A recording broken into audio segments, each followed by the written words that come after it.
You are here today with Omar Tyree, a West Philadelphian who moved uptown to Mount Airy, West Oak Lane, and Germantown in the 1970s. In fact, it was the late 1970s. I was born in '69 and moved to Mount Airy from West Philly about 1978. So I did 9 and 9. 9 in West Philly, 9 in Mount Airy. But I still had all my family in West Philly, so really, I would say more like 65% West Philly, 35% Mount Airy. But that Mount Airy part was important because that's where Fly Girl came from.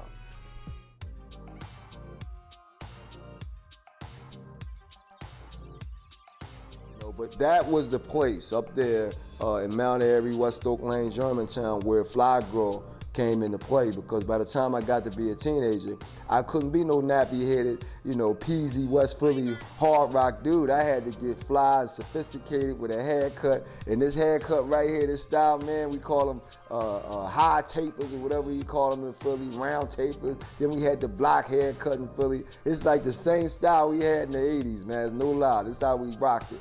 And so, yeah, Fly Girl came about because we were in the flyest neighborhood in Philadelphia. That's why they called Uptown. We moved on up like the Jefferson Show to these hot areas. We had grass and trees and lawns. I didn't have that in West Philly, boy. We had one tree on my block in front of my house, 755 North 38th Street in West Philly, because my grandfather ran anybody away that would try to swing on that tree or break the tree down, because in the hood, that's what they do. They tear up everything. And I'm here to say it because I'm from the hood. So I'm not hating on the hood, I'm from the hood. People don't know that, but I'm telling you now, because I got to move on up like the Jeffersons and get a little fine tuning. And that's where that Fly Girl book came from, man. By the time we hit 1984, boy, we were flyer than ever. And we were in the neighborhood where girls can get their hair done and get their teeth fixed and get some extra clothes, and walk around all prissy and whatnot, Pop taking them here and taking them there. And I'm talking about, dude, these girls knew they were good looking.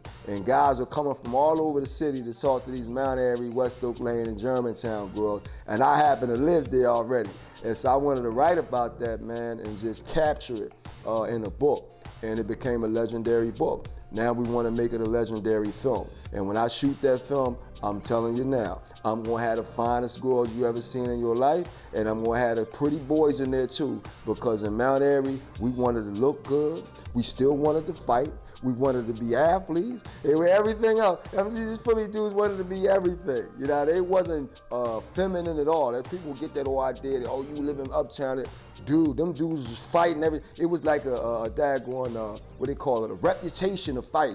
People up there now, they talking about, I'm 17-4. You know what I mean? Like they got boxing records. So please don't think that you gonna get out of fighting in Philadelphia just because you in Uptown. We fought more just to get a rap, like as the saying go. But the Fly Girls are right in the middle of all that, and I captured it, and now I want to capture it on screen. And we're gonna have some of the flyest people you ever seen in your life in Philadelphia on screen, because that's the way it was. So I'm not trying to create something that wasn't there. We were some fly jokers with fly haircuts, looking good, fighting, going to the parties, being athletes. We wanted to be everything. But that's how Fly Girl came about, that moved to Mount Airy. By the time we hit the 80s and the whole country got fly, we were one of the flyest places on the planet. I'm here to tell you that. Mount Airy, West Oak Lane, and Germantown in Philadelphia. I always tell people, when they ask me about my storytelling, I let them know that, the position that I was born in my family allowed me to get more information as a young kid than young kids typically get. My mother was the oldest of 8 out of the baby boom era. And my father was the oldest of 4. And then I ended up being the oldest grandson. So with the oldest grandson, I had an uncle that was only 2 years older than me. And he hated me calling him Uncle Joe because it was awkward. Hey, Uncle Joe, Uncle Joe. And he's 8 and I'm 6 and I'm calling him Uncle Joe. He hated it. But what happened was I was around aunts and uncles in the same household. We lived in an extended family, many times where I'm with my grandmothers and my aunts and uncles. They weren't that much older than me. And they're doing a whole lot of stuff that a kid ain't supposed to see, ain't supposed to hear, ain't supposed to be around. But I was. And so even though I wasn't born in the baby boom era, I was around people who were, and they constantly had stories and stuff that was going on. And so I was this little kid in West Philadelphia with big ears and big eyes, taking in everything. And then I had these two uncles in particular, Monte and Andre, who loved going to the movies, and my mother had to go to work. And so Monte and Andre would say, hey, we watched The Nephew, but we want to go to the movies, and we ain't got no money. You know, so my mom would get them $3, $4, whatever it was back in the 70s. And then they take me to the movies in West Philly. We walked up to the Capitol Center on Lancaster Avenue, walked all the way up there. And I'm the nephew, 5, 6, 7, 8 years old. We go see triple features, Kung Fu movies. And I memorized the whole movie and come out with voices in the whole nine. By the time we get back to West Philly, 38th Street, because the movie theater was on 52nd Street, we walk all the way up there. We get back and I got voices in my head. I'm doing all the scenes with the Kung Fu moves and all that. And my uncle starts saying, hey, let's get the nephew to tell that old man sing, do the young boy sing, do the girl sing. And so I was always a storyteller, man, from a young age. I came from a storytelling household. The McLaurens, which is my mother's family, they love movies. They come down to North Carolina on a train with movies. They take movies to the daggone hotel. They come over to my house and want to be in the movie room, and sometimes they want to go to the movies. So they are movie fanatics. I come from that family. And so, you know, I started writing, man, because, you know, I was good at it. I had all the details. I got to high school and I did what I call movie marathons. You go to the movies and they got all the movies lined up, like 8 different theaters.